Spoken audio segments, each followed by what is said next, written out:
Assalamualaikum warahmatullahi wabarakatuh. Jumpa lagi dengan saya Aldi di channel Mereka Ada. Dimanapun kalian berada, saya selalu doakan semoga kalian dalam kondisi sehat dan selalu diberikan kemudahan dalam menjalankan segala aktivitas. Kali ini saya akan membacakan kisah mistis pendakian dari Mbak Gayatri saat pendakiannya ke Gunung Iswara bersama 4 orang sahabatnya. Cerita ini akan dibagi ke dalam 3 part. Agar tidak ketinggalan update cerita dari part selanjutnya, pastikan kalian sudah subscribe dan menyalakan lonceng notifikasinya pada channel ini. Tanpa banyak basa-basi lagi, mari kita mulai ceritanya.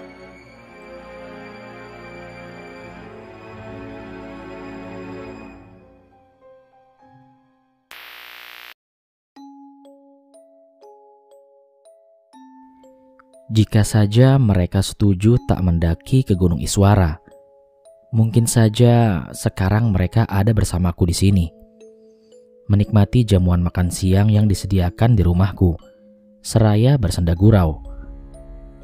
Apa yang sudah digariskan oleh Tuhan tidak dapat diganggu-gugat. Tak ada yang bisa menghalangi apa yang sudah ditakdirkan olehnya. Mahesa, Joe, Robi, dan Feby, nama kalian akan selalu dikenang dalam dekapan Gunung Iswara.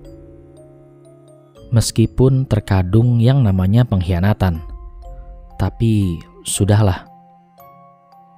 Sulit bagiku melupakan Mahesa, pria yang pernah menjadi salah satu orang yang penting di hidupku, meski pada akhirnya dia menyakiti hatiku. 2 tahun lamanya kami menjalin hubungan saat duduk di bangku kuliah dulu. Selama itu pula aku tak pernah main-main dengan perasaanku. Namun nyatanya berbeda dengan Mahesa, yang hanya menilaiku sebagai Gayatri Kusuma, yang ia anggap sebagai cinta sesaatnya. Dia justru diam-diam menjalin hubungan dengan perempuan yang ternyata masih sahabatku juga, Feby namanya. Aku, Feby, Mahesa, Joe dan Robi terbentuk menjadi geng dengan sendirinya saat kami satu universitas. Menyakitkan memang, saat ku tahu dia menjalin hubungan dengan Feby. Awal semua rahasia hubungan ini terungkap adalah saat kami melakukan pendakian ke Gunung Iswara, salah satu gunung yang bisa dibilang paling rimba di Pulau Jawa. Hari itu, saat detik-detik terakhir hembusan nafasnya, Robi baru saja mengungkapkan rahasia perselingkuhan ini. Setelah sekian lama ia tutup-tutupi dengan alasan menjaga nama persahabatan.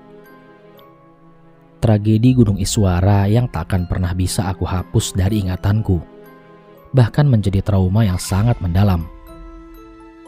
Seminggu lamanya tim SAR melakukan pencarian hanya berhasil menemukan aku, jasad Feby, jasad Robi, dan jasad Joe. Ini adalah tragedi paling mengerikan dalam hidupku. Tragedi Gunung Iswara 4 tahun yang lalu. Tahun-tahun di mana harusnya aku menikmati masa-masa remaja yang indah bersama mereka. Namun harus berakhir karena panggilan Tuhan. Satu persatu mereka meregang nyawa di sampingku, ditambah Mahesa yang menghilang entah kemana. Dingin, lelah, tangis, pilu, dan rasa sedih semua bercampur aduk di ragaku. Bahkan aku sendiri hampir putus asa saat mengalami kelelahan hebat sampai-sampai tak sadarkan diri. Namun ternyata Tuhan masih memberiku kesempatan untuk hidup. Semua ini berawal dari rencana perayaan ulang tahun Mahesa yang ke-23, di mana waktu itu kami sepakat untuk mengabulkan satu keinginannya di hari yang sangat istimewa itu. "Gue pengen ajak kalian semua naik gunung pokoknya," kata Mahesa dengan girangnya. Awalnya aku sempat ragu untuk mengiyakan keinginan Mahesa, karena sedari awal menjalin hubungan dengannya pun sebenarnya aku selalu berat hati jika dia dan Joe pergi mendaki gunung.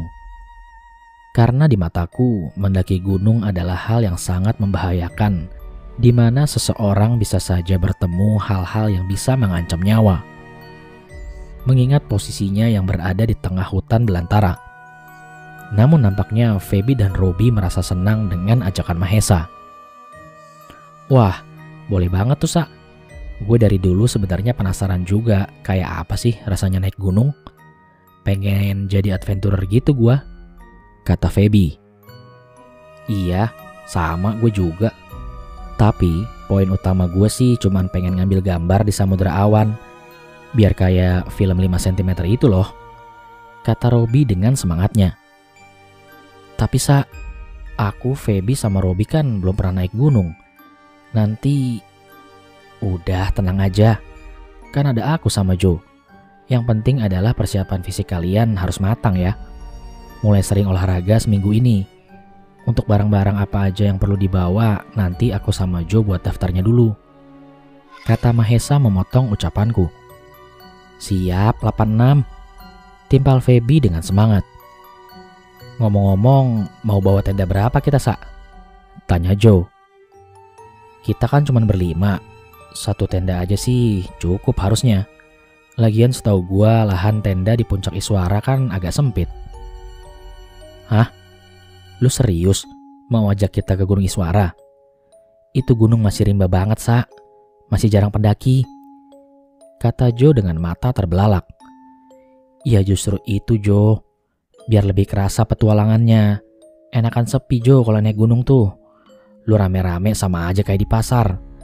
Nanti jalan santai aja kita. Perkiraan cuma 8 jam perjalanan ke puncak. Gunung pendek kok. Iya juga sih. Tapi gimana yang lain? Setuju nggak ke Iswara? Atau mau ke perahu aja? Lebih ramah buat pemula soalnya, saran Joe. Perahu nggak ada tantangannya, Joe, ucap Mahesa lagi. Ini gua googling ya. Gua bacain. Gunung Iswara adalah salah satu gunung paling rimba di Pulau Jawa. Meski ketinggiannya hanya 2.330 mdpl, namun trek pendakian di gunung tersebut sangat menantang. Bahkan gosipnya telah terjadi beberapa kasus pendaki hilang tiap tahunnya. Ucapku sembari melafalkan hasil pencarian di ponselku. Gak cuma di Iswara, Tri. Di perahu juga kalau nasibnya hilang ya hilang aja. Namanya juga takdir. Gak usah berlebihan gitulah. Sekali-sekali ikutlah sama pacarmu nanjak. Kasian, tiap mendaki dicap pendaki jomblo terus sama admin-admin IG pendakian. Kata Robi sembari menepuk-nepuk bahuku. Ya udah, jadiin aja kalau gitu minggu depan ke Iswara. Pendek-pendek, cabai rawit nih gunung emang, kata Joe. Oke, gak apa-apa. Gua sih setuju aja gunung apapun. Asal jangan pada cepet-cepet ya nanjaknya. Pemula nih kita-kita, kata Feby tersenyum lebar. Aku yang awalnya ingin menolak lantas mengurungkan niatku karena pasti kalah suara. Lagi pula aku tak mau egois. Aku tahu ini adalah kegemaran Mahesa. Begitu pula dengan Joe. Kebetulan mereka ini adalah wakil dan ketua Mapala di kampus. Mereka sudah sering mendaki gunung. Bahkan sudah belasan kali. Harusnya aku tak perlu mengkhawatirkan apapun karena pergi dengan orang-orang yang berpengalaman, pikirku waktu itu. Singkat cerita, hari yang dinanti pun tiba. Kami pun segera berangkat menuju base camp pendakian. Dan setelah mengurus perizinan, pendakian pun dimulai. Awalnya perjalanan dari base camp menuju pos 4 berjalan dengan lancar. Penuh dengan tawa dan senda gurau meski memang trek di jalurnya sangat ekstrim.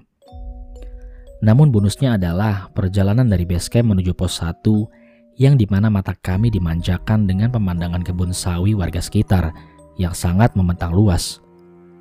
Bahkan Robi sampai ketinggalan jauh di belakang kami saking sibuknya mengambil gambar dengan kameranya. Guys, berhenti dulu deh. Foto dulu sini bareng-bareng. Keren banget pemandangannya woi, teriak Robi. Kami pun berfoto bersama, mengiyakan ajakan sahabat kami yang bertubuh tambun itu.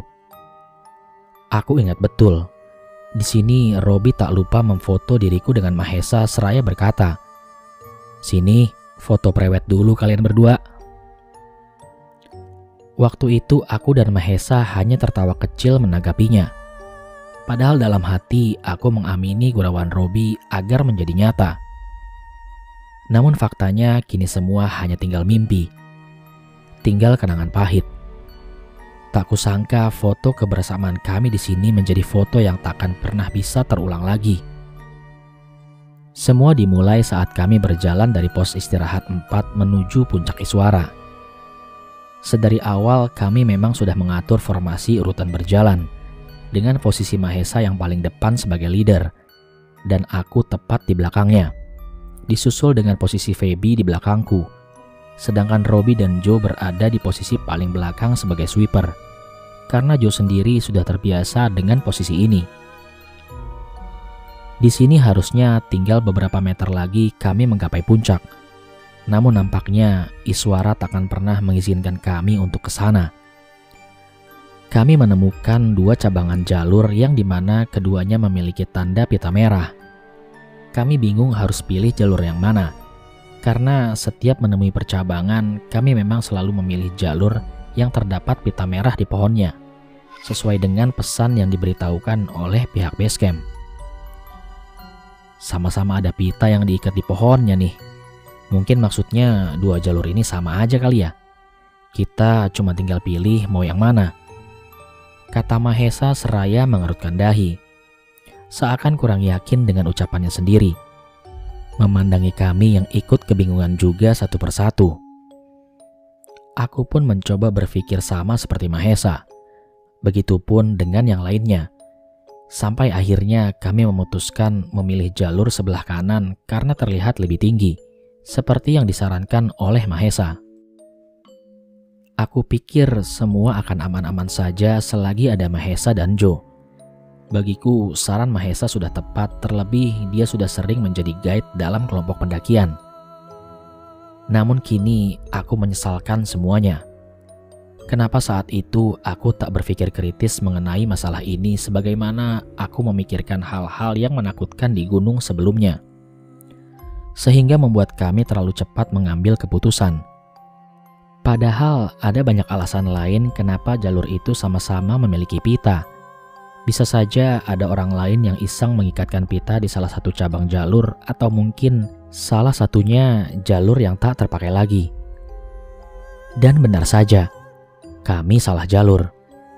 Meski jalur yang kami pilih terlihat lebih tinggi, namun ternyata jalur itu tak menuntun kami ke atas. Justru kami diarahkan kembali ke bawah, namun dengan kondisi jalur yang berbatu serta sisi kiri dan kanan jalur yang dipenuhi dengan jurang-jurang terjal. Tingkat kemiringannya hampir 80%. Semakin ke bawah, jalurnya semakin sempit sehingga begitu menguras tenaga. Ditambah harus ekstra hati-hati karena jika salah memilih pijakan batu bisa membuat kami terjatuh. Mengingat beberapa batunya ada yang tidak kokoh. Hampir sejam lamanya kami melewati jalur mengerikan ini. Di sini rasa takutku pun mulai muncul. Sekujur tubuhku mulai gemetar dan pikiranku juga mulai negatif. Namun aku tetap berusaha tenang seperti yang lainnya. Secepat mungkin aku sembunyikan kedua tanganku yang sudah gemetaran ke dalam kantung jaket sebelum mereka menyadari kondisiku. Hah, fix, kita nyasar. Salah jalur woi. Jangan diterusin, Sa. Teriak Joe dari belakang kami. Kayaknya iya deh. Ini kita kok malah kayak turun lagi ke bawah, bukannya ke atas. Udah gitu, ini kayak jalur lama gitu gak sih? Ada jalan setapak, tapi udah banyak terhalang sama semak belukar. Kata Feby seraya memperhatikan kondisi sekitar. Iya juga ya, bener nih. Ini kayak jalur buat turun. Cuma jalurnya udah gak kepake. Mending balik lagi aja, Sa. Kita ke atas sampai kita ketemu percabangan yang tadi. Yang bener berarti yang jalur sebelah kiri, kata Robi. Mahesa diam sejenak. Ia kembali mengerutkan keningnya. Lalu tak lama ia alihkan pandangannya ke segala penjuru seakan mencoba mengamati kondisi sekitar. Oke deh, kita balik arah. Kita naik lagi ke atas, tapi masalahnya kondisi kalian masih kuat nggak buat naik? Trek yang tadi kita lewatin curam banget soalnya, ucap Mahesa. Tenang, gue masih kuat banget ini. Secara belum nemu puncak juga kita. Cuma agak capek dikit aja wajar, kata Feby sumringah. Oke deh kalau gitu. By the way, Gayatri, kamu gak apa-apa kan? Kamu kok kayak kecapean gitu? Tanya Mahesa yang sepertinya mulai menyadari kondisiku yang terlihat gemetaran. Hah? Enggak kok, masih kuat. Cuma sedikit doang capeknya. Yang lain juga kuat kan? Tanyaku. Serius gak apa-apa? Muka lu emang kayak agak pucet sih, Tri. Kita istirahat dulu aja deh kalau gitu. 10 menit cukup kok, kata Feby. Aku pun mencoba meyakinkan mereka lagi bahwa kondisiku memang masih baik-baik saja. Aku memang tidak lelah saat itu. Fisikku masih kuat. Aku hanya belum bisa meredakan rasa takutku. Namun tentunya aku tak ceritakan soal ketakutan ini pada mereka. Ya udah, kalau semuanya oke, kita lanjut ke atas lagi, ajak Joe. Semangat Gayatri, kita pasti bisa menggapai puncak, kata Robi dengan senyum lebar di wajahnya. Padahal nafasnya mulai terengah-engah. Kala itu waktu masih menunjukkan pukul 4 sore. Karena ingin cepat-cepat sampai ke puncak sebelum matahari terbenam, tanpa basa-basi lagi kami pun langsung melanjutkan perjalanan menuju ke atas kembali dengan formasi yang masih sama. Melewati jalur yang tingkat kesulitannya lebih tinggi dibandingkan dengan jalur yang sudah kami lewati sebelumnya. Kami harus benar-benar konsentrasi dan pintar dalam memilih pijakan maupun pegangan. Namun sialnya, Feby salah memijak batu. Dia jatuh terperosok menabrak tubuh Robi yang berada persis di belakangnya. Feby! Teriak kami serentak. Untungnya Robi mampu menahan tubuh Feby dengan tetap menjaga keseimbangan tubuhnya.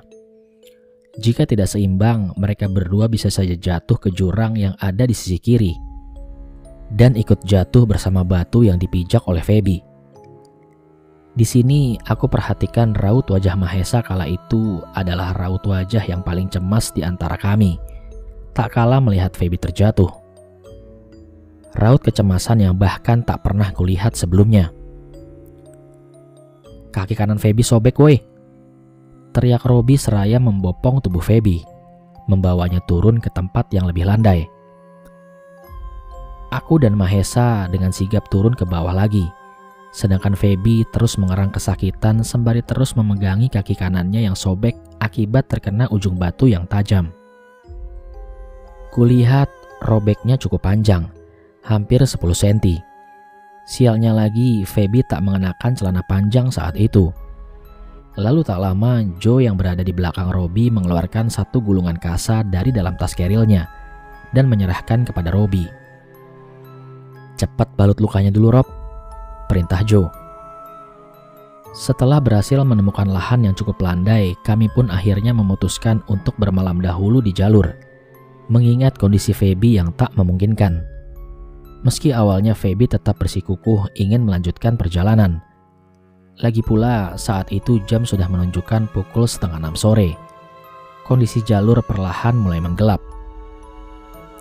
Gue cuman kaget aja, gak ada yang patah atau apa. Luka gue juga gak begitu dalam ternyata. Udah cukup diperban. Lagian udah gak berasa sakitnya.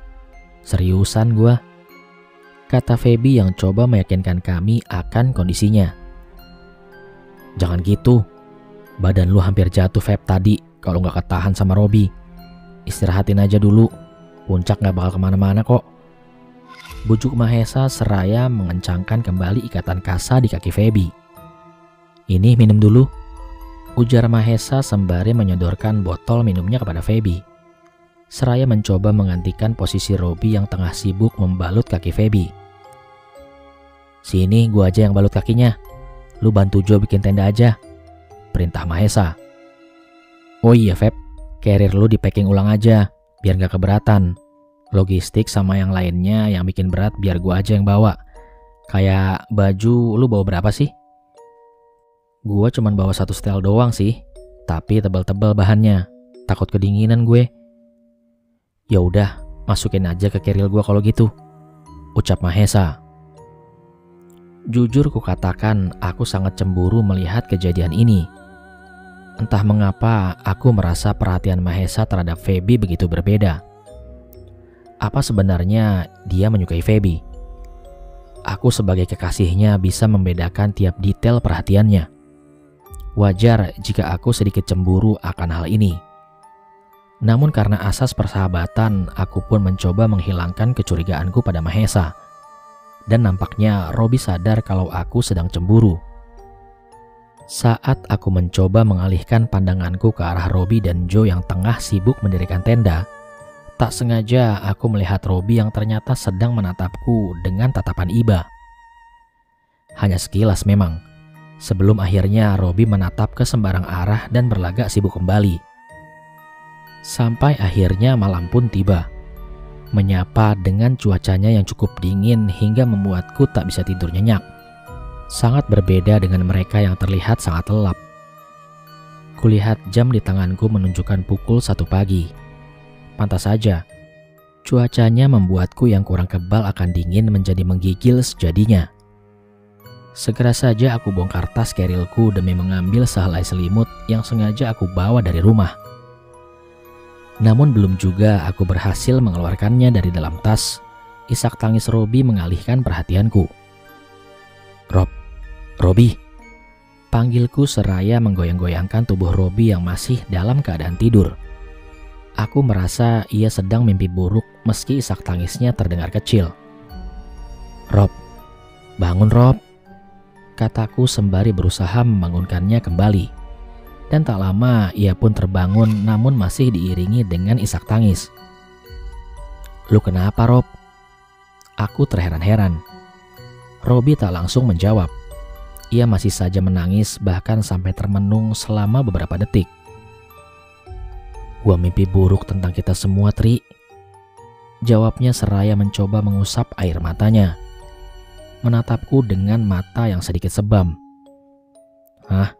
Lu mimpi apa emang, Rob? Gua mimpi kita semua mati di sini, Tri. Jawabnya dengan suara gemetaran. Bak disambar petir di siang bolong. Saat itu aku cukup terkejut dengan pernyataan Robi ini. Seakan seperti apa yang aku takutkan ketika ada di gunung. Mimpi itu kerasa nyata banget, Ri. Di dalam mimpi kita semua kena badai di puncak. Kabut gelap ngelilingin kita sampai kita sendiri gak bisa lihat satu sama lain. Lalu setelah kabutnya hilang, tiba-tiba aja muncul 5 batu nisan yang tulisannya nama kita masing-masing, Tri. Robi kembali menangis seraya menutup wajahnya dengan kedua tangannya. Gua gak mau mati sekarang-sekarang ini, Tri, lanjut Robi. Jujur, aku sendiri pun sebenarnya ketakutan saat mendengar cerita Robi. Kenapa di saat aku sedang ketakutan, Tuhan malah memberi mimpi semacam itu pada Robi? Apakah ini benar suatu pertanda? Namun tetap saja pada akhirnya aku berusaha menepis hal ini karena akan memperburuk keadaan jika aku terlihat ikut ketakutan. Tenang Rob, tenang. Kita bakal baik-baik aja kok. Lu aja kali kebanyakan nonton film horor. Terus tidurnya gak baca doa. Udahlah, tidur lagi lu sana. Baca doa dulu tapi. Perintahku pada Robi. Segera aku tutup mataku rapat-rapat dan kembali membaringkan tubuhku. Tak peduli lagi soal kedinginan. Nampaknya ketakutanku mampu mengalahkan rasa dinginku. Karena setelah mendengar cerita Robi, yang terlintas di pikiranku yaitu hanya ingin tidur lagi dan terbangun esok hari dengan udara pagi yang menyegarkan. Pagi itu tepat pukul 8 pagi kami mulai melanjutkan kembali pendakian menuju jalur yang seharusnya. Tak ada kendala yang berarti di sini. Kita semua bisa kembali ke jalur yang benar setelah hampir 1 jam lamanya trekking. Rasa senang seketika muncul di diriku karena aku mulai merasa aman ketika sampai di situ. Yes, puncak menanti. Lanjut kawan-kawan, kata Mahesa dengan penuh semangat. Kami semua pun tertawa, mengingat kami ternyata hanya tinggal 1 jam lagi menuju puncak Iswara. Segala pikiran negatif terbuang begitu saja. Namun, siapa sangka, segalanya itu salah. Baru saja kita trekking selama 20 menit, tiba-tiba saja kabut tebal turun dan menghalangi jalan kami di depan. Cuaca yang tadinya cerah seketika menjadi mendung, dan disambut pula dengan deru angin yang cukup kencang. Kami pun saling berdekatan sembari menunggu kabut hilang. Kami lebih memilih menunggu kabutnya hilang ketimbang harus melanjutkan perjalanan. Cukup lama pula kami menunggu, namun kabutnya pun tak hilang-hilang. Seakan memang sengaja menanti kami agar mau menembusnya. Seketika saja aku teringat akan cerita mimpi Robi yang semalam.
कभी वो